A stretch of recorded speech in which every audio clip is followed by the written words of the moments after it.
আসসালামু আলাইকুম। Hello everyone, কেমন আছেন সবাই? আশা করি সবাই ভালো আছেন। আমি আল্লাহর রহমতে অনেক ভালো আছি। তো আজ আমি এসেছি বাংলাদেশ জাতীয় জাদুঘরে। জাদুঘরের টিকিট ছিল মাত্র 40 টাকা। প্রথমেই ডিসপ্লেতে দেখতে পাবেন বিশাল বড় মাছ, তারপরে প্রবেশ করেই দেখতে পাবেন চা বাগান। সিলেটের ঐতিহ্য যে চা বাগান, এটা তুলে ধরা হয়েছে। তাছাড়া সমুদ্রের সুন্দরবন, আসলে এগুলো কৃত্রিম আকারে তারা বানিয়েছে। বাঘ, তারপরে এখানে দেখতে পাচ্ছেন অনেক অনেক মূল্যবান, যেটা দামি হিরে বলা হয় সেইটা। একটা কথা বলে রাখি, যখন আপনি প্রবেশ করবেন সেই সময় কিন্তু আপনার ব্যাগ এগুলো জমা নেবে এবং তার বিনিময়ে আপনাকে একটা টোকেন দিবে তারা। আপনি ওই টোকেন দেওয়ার সাথে সাথে আবার আপনাকে ব্যাগ ফিরিয়ে দিবে। আমার সাথে এটি করা হয়েছে এবং আমি শুধু না, প্রত্যেকের সাথে। আর আমি মনে করি যে ঢাকায় গেলে অবশ্যই আপনারা জাতীয় জাদুঘর দেখবেন, কারণ এখানে এত সুন্দর সুন্দর জিনিস, বাংলাদেশের যত জিনিস হতে পারে সেই জিনিসগুলো এখানে তুলে ধরা হয়েছে। এগুলো কৃত্রিম আকারে, শুধু হিরে বা দামি পাথর এগুলো অরিজিনাল। এই যে কলা দেখছেন মনে হচ্ছে পেকে গেছে, আসলে কিন্তু পাখি ওইটা বানানো, বা বেল, এগুলো এমনভাবে বানানো হয়েছে যে মনে হবে অরিজিনাল, আসলে কিন্তু অরিজিনাল নয়, এগুলো কৃত্রিম আকারে বানানো হয়েছে। আর পেঁপে, তারপরে আনারস, তারপরে কাঁঠাল দেখুন এমনভাবে, শাপলা ফুল, পদ্ম ফুল, তাছাড়া মৌচাকটা আমার খুব ভালো লেগেছে, মনে হচ্ছে অরিজিনালি মৌচাক রয়েছে। আর এটা তিমি মাছ আর কি, বিশাল বড় তিমি মাছ।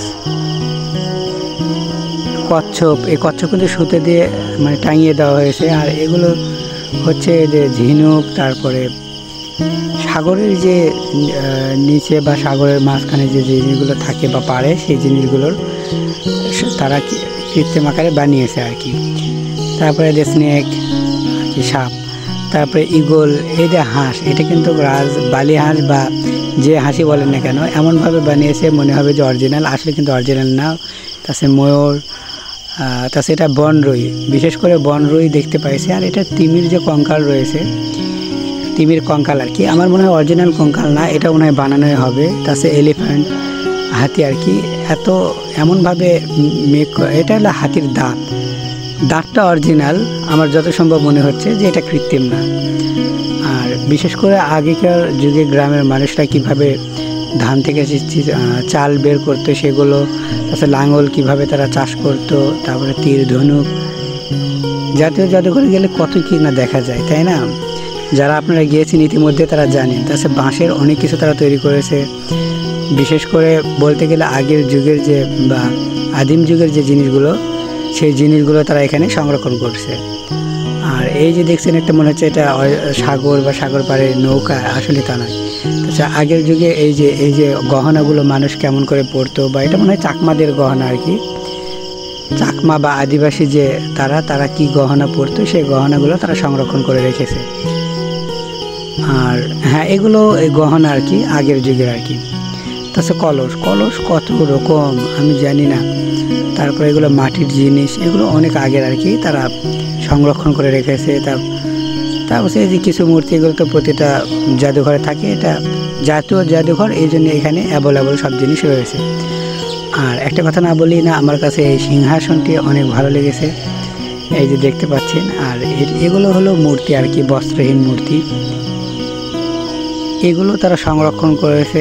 এই মূর্তিগুলো জাদুঘরে অনেক মানে বলতে গেলে এতগুলো মূর্তি আমি মনে হয় না কোথাও দেখেছি, জাদুঘরে এত পরিমাণ মূর্তি রাখছে। আমি যত সম্ভব জানি যে এই মূর্তিগুলোকে কোষ্ঠী পাথরের মূর্তি বলা হয়। আর এই মূর্তিগুলো যেখানে পাক না কেন, সরকার সেগুলো বাজেয়াপ্ত করে নেয়। আমার প্রশ্ন হলো, কি কারো ভাগ্যে যদি এমন কিছু আসে যেগুলো আসলে অনেক মূল্য কেউ পেয়ে থাকে, সরকার তাকে তার বিনিময়ে পুরস্কৃত করা, বা তার 50% টাকা তাকে মূল্য তাকে গিফট করা। এতে করে কি হবে, যে পাবে সে নিজ উদ্যোগে নিজ ইচ্ছায় সরকারের কাছে জমা দিবে। এতে করে সেও খুশি, সরকারও খুশি। আর দেখা গেছে যে এগুলো সরকার যদি কিছু দেয় না, যার কারণে জমা নিয়ে নেই, যার ফলে কেউ আর এটা উদ্যোগ নেয় না।